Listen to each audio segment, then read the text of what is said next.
amazing. We have 7 people that like in total that work there, and all of us are very like close, tight, very close, like all girls. Yeah. And it's surprising because we all get along. Yeah. There, even if we have disagreements, there's like a level of respect for each other. Yeah. And we've all shared like very emotional highs and lows together. Sure. And that's why I think like even the owners of that store want to keep all of us there. Okay. Because we just get along really well. And it's a good dynamic. Yeah. And we've taken a long time to get to that point because we had like a very weird job turnover during like the last winter. Okay. Like a bunch of different people coming and going that really did not clash well with us. I see. So they left, thank God, but it took a while to get rid of them because they were really starting to hurt business. Oh, I Not see. even that we couldn't work with them as people. As like I'm okay working with anyone as an employee and as a coworker. Yeah. But if you're starting to impact our customers, if you're the moment of contact when they walk in and you give them a bad vibe, they'll leave. Yeah.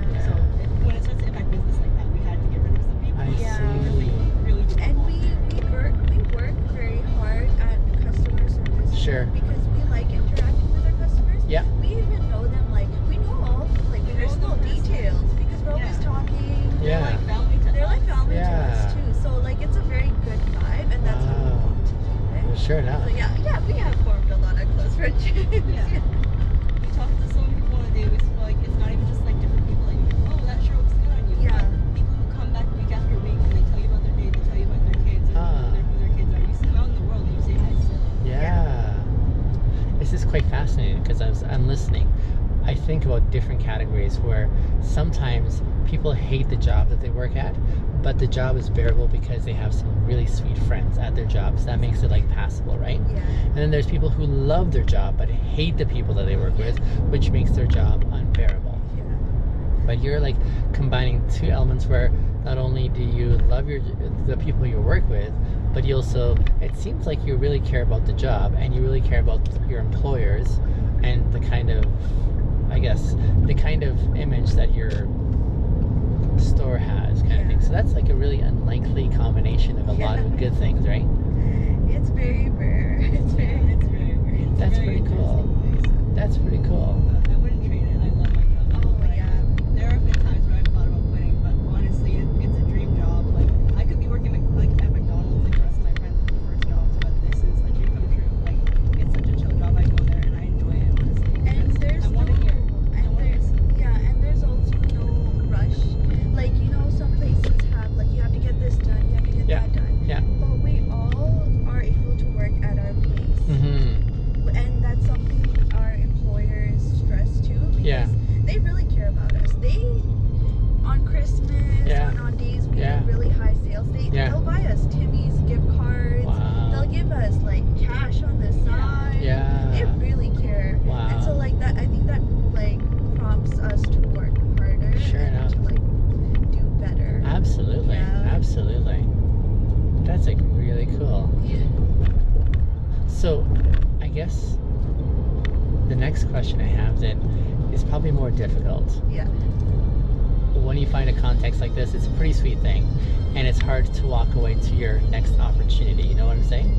I remember when I was working at my first real job, it was at a grocery store, and I did amazing at it. I had a lot of favor with the customers. I was like, every week they were just counting the common cards for me again, kind of thing. It was like almost a running joke. And then I also got along really well with the staff as well, like my fellow employees and also the management. So it was a really happy place for me. Loved it. In fact, I think they were trying to get me into what they call the RLD program, which is the Retail Leadership Development Program. And by that time when they were trying to get me in it, I knew I wasn't interested because I had been in business, like I was studying business at the time, and I really didn't like some dynamics about how business is done, and I didn't think I would be cut out for it. But all that to say, I was not sure how I was going to move on from that job that I loved so much. So you guys love everything about your job. I love my job, right? I was having the lowest position as a bag boy, but I loved my time there. I loved it was funny the time at work with the people I was at, customers. But when the time finally came for me to like go in there and say, I'm moving on, it was like there was a really strong sense of purpose behind that decision. And I was surprised. I didn't see it coming, but when I all of a sudden had crystallized where I was heading in life, it gave me that sort of incentive to go and say, this has been a blast. I can say that with all honesty. But now I have to like go to a different chapter. Do you guys see that season coming for yourselves? I'm like in the middle of that. So there's just been some instances at work where like I've been left alone to work, and like that really, really hit hard. With like I am doing everything I am in this job, and I'm okay doing it, but that's not a good thing. Is that I'm able to run the room, but it doesn't mean I should have to. Like I got too good at my job. Like I spit totals because I know the numbers, and I know the totals of like 5% tax, and I spit totals before they come out. So I don't beg anymore. I just like press in a total and like charge them. Yeah. So I got too good at my job basically, and it started to become like stressful at work. And I'm a student, and I know what I want to study. I want to become maybe an academic. I don't know what I want to do with my career. I have no idea what I'm going to do with my degree. Maybe I'm just getting a degree that's going to give me a student loan debt up to my neck for the next decade. But I know what I study. I don't really know what the next step is, but I know this isn't forever. I haven't hired back yet, but I always said to begin with, I'm looking for a career, not a job. And as much as I love this as a job, it's not the career for me because there's no career here. But I love the job. I love like what I do. I love the people I talk to. Like customers asking about me even when I'm not there. Absolutely. Yeah, because she hasn't been in. They'll come up to me and they're like, "Where's your buddy?" And I'm like, "She's not back. She's gonna come back though." Yeah, I know these people by name. Like they're so good to me, and I love working with this group of people. It is so fun and just an enjoyable job. But at the end of the day, I'm like, I need something a little bit more than that. Sure enough, So I might go back to work during the summer just because I am still in school. But after that, I'm looking something in my field maybe because maybe I'd like to teach. I don't really know what I want to do, but I would love to do something that's within my interests. Like I'm in anthropology and sociology, so I study cultural diversity, I study racism, I study sexism, I study all of the forms of like discrimination, and like why they shouldn't exist. But I enjoy what I study so much. I love talking about it. I love talking to my friends about it. And it's something I'm genuinely passionate about. And while my line of work currently doesn't align with that, I enjoy my line of work. It pays the bills, it gives me money, but I want something that I can use my career for. If I can suggest something, it's a good problem to have when you love what you're currently doing and you have to consider what, like, the alternative is not as nice where people are like, oh, when is she gonna leave? Or, you know, like, we've had enough of her, or she's terrible at this job. So that alternative is not as happy as they love you, they don't want to let you go, but you're the one who has those cards. And I guess it's just finding that moment when you're like, you get to choose. Feel this conviction that way, right? So it's not a bad thing. It's not a bad thing. Here, we got a couple more minutes before someone stopped. I'm not sure who stopped. Okay. I'm gonna throw out just a request, but before I make my request, hear me clearly, and I want you to know if you feel uncomfortable with my request, I really value the no answer, okay? Just so you know, I really want you not to feel like terrible or bad. On my social media account that I have, one of the big things like a lot of the things we've been talking about is very close to my heart about how to bring value, how to bring good quality to what we're doing, and especially in the realm of connecting with people. That's like really on my radar. I would love to feature our conversation on my account, but I don't do such things without permission, because I mean, not everyone's comfortable with the dynamic of being online or, you know, being presented that way. And so I guess my request is, if you're willing, I'd love to post and feature this conversation. But then again, I would not go there unless I had your enthusiastic buy-in saying, yeah, by all means. And if it's a, no, I'm uncomfortable with that, I totally want to treat that as sacred.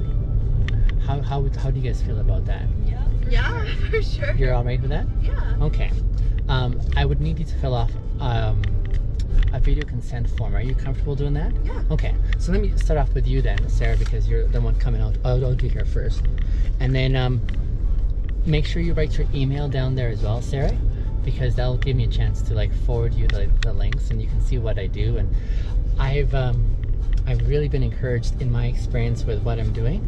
There's been a strong resonance of people who are just really hungry for this kind of thing.